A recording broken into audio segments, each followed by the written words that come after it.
স্থানীয় সময় মঙ্গলবার উত্তর কোরিয়ার পশ্চিম উপকূলে নামপো বন্দরে চোয়ে হিয়ন শ্রেণীর এক নতুন যুদ্ধ জাহাজ থেকে একযোগে ছোড়া হয় সুপারসনিক ও কৌশলগত ক্রুজ মিসাইল, এন্টি এয়ারক্রাফট ক্ষেপণাস্ত্র, স্বয়ংক্রিয় কামান ও ইলেকট্রনিক জ্যামিং গান। উত্তর কোরিয়ার সামরিক বাহিনীর এ মহড়ায় উপস্থিত ছিলেন দেশটির সর্বোচ্চ নেতা কিম জং উন ও তার মেয়ে। জাহাজের ডেকে দাঁড়িয়ে ক্ষেপণাস্ত্র উৎক্ষেপণ পর্যবেক্ষণ করেন তারা।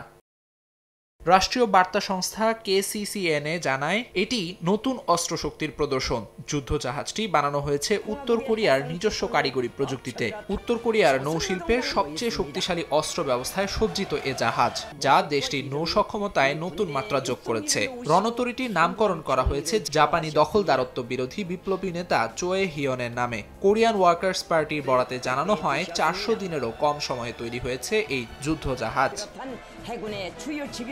এর আগে গত সপ্তাহে পশ্চিম উপকূলের নামপো বন্দরে নতুন যুদ্ধজাহাজটির উদ্বোধন করেন কিম জং উন।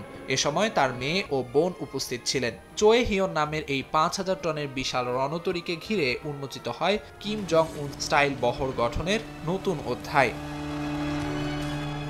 আমিরুল ইসলাম আলিফ, সময় সংবাদ।